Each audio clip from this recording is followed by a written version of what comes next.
Hey, it's Danielle from Black Business Boom in Black Owned Nashville, and we are live with my dentist, who is a Black woman here in the Nashville area, Dr. Garrison-Jeter of Definition Dental. How are you? I'm good. How are you? I am fantastic. I can't complain at all.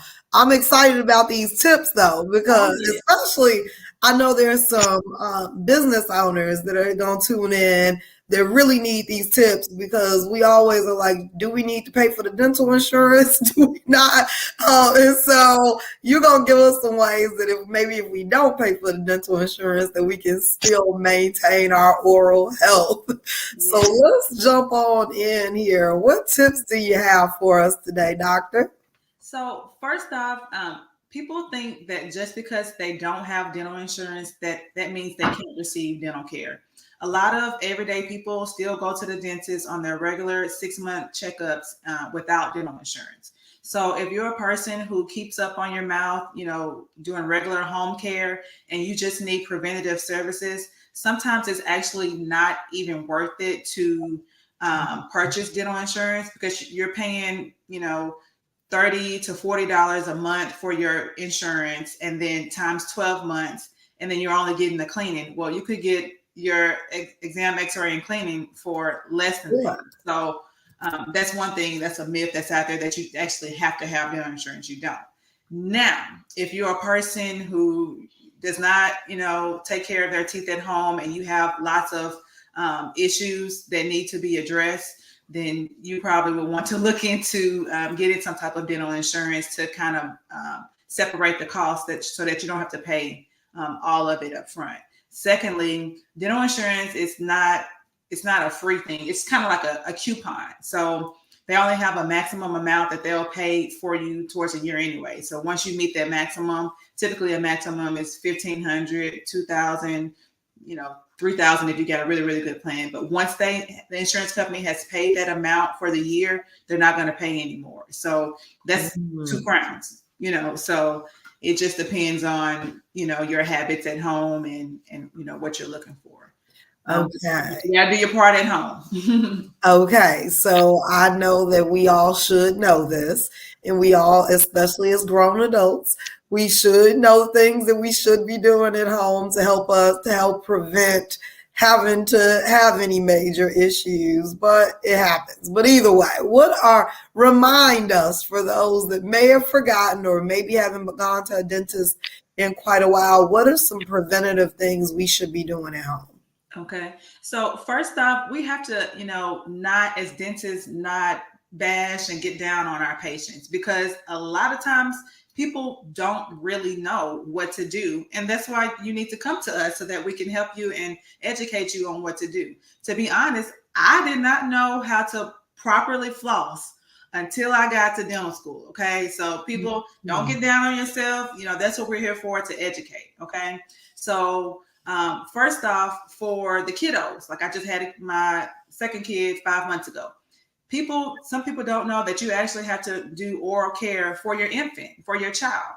So even though a baby may not have teeth yet, you still want to go ahead and start wiping their mouth out with a clean washcloth, a wet one. So you'll wash your hands, and you'll get a clean washcloth and wet it, put it around your finger, and on a daily basis or every couple of days, when you give your baby a bath, you'll just kind of wipe out and scrub their gums with the wet cloth. They also make little little toothbrushes that you can put on your finger to rub around in their gums and on their tongue, to get that white layer from the milk off of their tongue. This is a good thing to do for your infant, because it gets them in the routine of having something in their mouth, cleaning their mouth, so that when they're a toddler, you're not having to do the headlock and brush, technique, because they don't want to have their teeth brushed. So that's a good thing to start with your kids early, and having your kids see you engaging in oral care as well. So just for the basics, brushing 2 times a day, flossing, and using a fluoride rinse. Okay. Your home care is your first line of defense against plaque buildup, decay, and gum disease. Okay. You see yourself every day. The dentist sees you maybe 2 times out of the year. So your first line of defense is your oral care at home. Okay. The reason why we want you to use a mouth rinse with fluoride in it is so that you can make your enamel strong. Okay. You don't want to use a mouth rinse that has alcohol in it because alcohol dries out your mouth. Okay. And anytime that your mouth is dry, that's an environment that's more prone to having cavities. Okay. So a fluoridated mouth rinse that is alcohol free. Okay. Flossing. A lot of people say I have a water pick, so I don't have to floss. Negative. Okay. Lord Jesus, I thought I was doing something over here with this. So wait. So water flossing is better than doing nothing, but it's not the only thing that you should do. But it's great for people who have lots of like implants, bridges, or braces. It's a good adjunctive tool to help clean out those areas. Or if you have patients who are elderly and their manual dexterity is not as good, so they can't get in there and floss, it's good for them. Or if you've got dementia, like you're caring for a parent that has dementia, but you still need to upkeep their mouth, that's easier to use and palatable for them. Okay. Other ways that we can take care of our mouth is making wise food and drink choices. Okay. So foods that are high in sugar and simple carbs, they provide nutrients for decay causing bacteria. So if you're eating lots of, drinking sodas and lots of candies, lots of high carb, simple carb foods, that makes the environment, the bacteria, we get fever, hungry, we're going to eat this. They let out acid that causes cavities in your mouth. So eat a lot of fast food, a lot of simple sugars, simple things like that tend to be more prone to having cavities. So you want to choose things that are like fibrous fruits and vegetables because they are a natural brush for your teeth. So like carrots and things like that, broccoli, when you chew them and it's nice and fibrous, it's washing away or removing things from your teeth as well. That is good to know. And y'all, I went to see Dr. Garrison-Jeter a few weeks ago, and I got cavities, and I'm like, I don't even eat no sugar. Like, I'm literally over here, like, I don't even eat candy. And so all my life, I was thinking, if you don't eat candy, you shouldn't have. But I drink smoothies every day. Yeah, so we're going to that was one thing that she told me. She was like, well, you're eating, you're drinking these smoothies every day. And so tell them what you told me to do that can help with that when I'm having these smoothies every day. Okay, so I want you guys to eat fruits, and that's great. But a lot of fruits are acidic in nature. And so what makes the environment more prone to cavities is that the pH in your mouth is low. So eating smoothies and things like that makes the pH in your mouth low. So what you can do is, if you're going to have a smoothie, don't sip on it all day. Because if you sip on it all day, your mouth is acidic all day. That's first off. Secondly, if you're going to have it, when you get done having your smoothie, swish your mouth out with water afterwards so that you can get your pH in your mouth back to a neutral pH.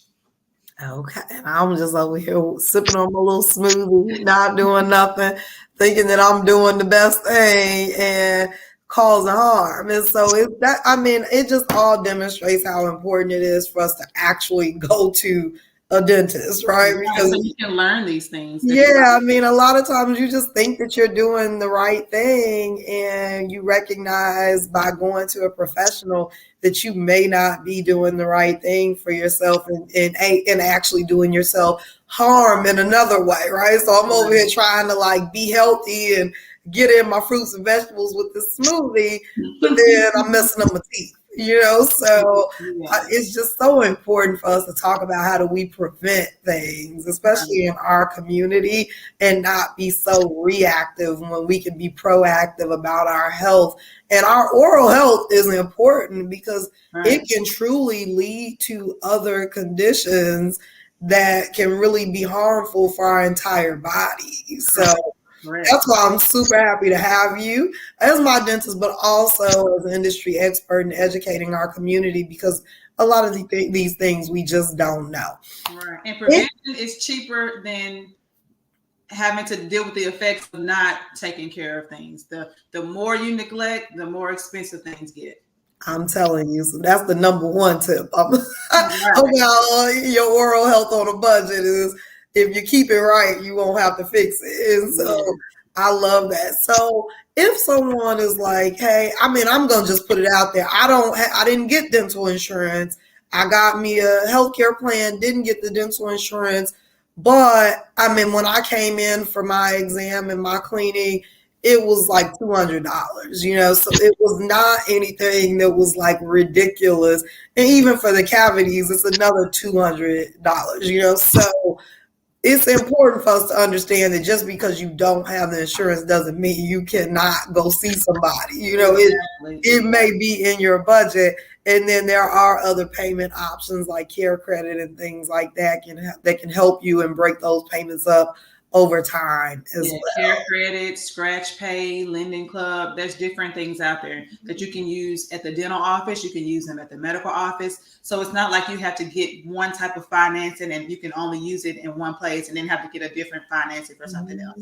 So say if you apply for Care Credit and you get a $5,000 limit for Care Credit, you can use that at your dental office. You can use it at your medical facility. You Wherever can use it at your vet office. the So I can vet use office, mine to pay for chiropractor. Berkeley to get stuff done. So Yeah. yeah, I love it. Well, this was very informative. Sometimes we just take for granted that people understand all of these things they should be doing. When again, some of us may not have been to the dentist in a while. Our dentists may not have thought to tell us because they think that we know. So I Yeah. think it's just important for us to just talk about, sometimes take it to the basics, to give folks the basics of what they should be doing. So I greatly appreciate you joining us today, giving us some tips, and we'll be back next month with even more. And tell everyone before we wrap up, how can they find you if they're interested in booking an appointment or learning more? What's the best way for them to find you? We're on Instagram, www.instagram.com/Definition Dental Studio, or Definition Dental Studio is our handle. You can go to the website, www.definitiondentalstudio.com, and you can book your appointments online for new patient visits. I love it. Thank you so much for joining us. Y'all, make sure you're out there keeping up with your oral health, keeping your teeth together, taking care of your mouth, and then taking care of your babies and making sure that you're doing those things as well. I tell you, I don't have no kids, but if I had one, I wouldn't have known that I was supposed to do that. So extremely helpful. Thank you so much for joining us. Have a wonderful day, and thanks for tuning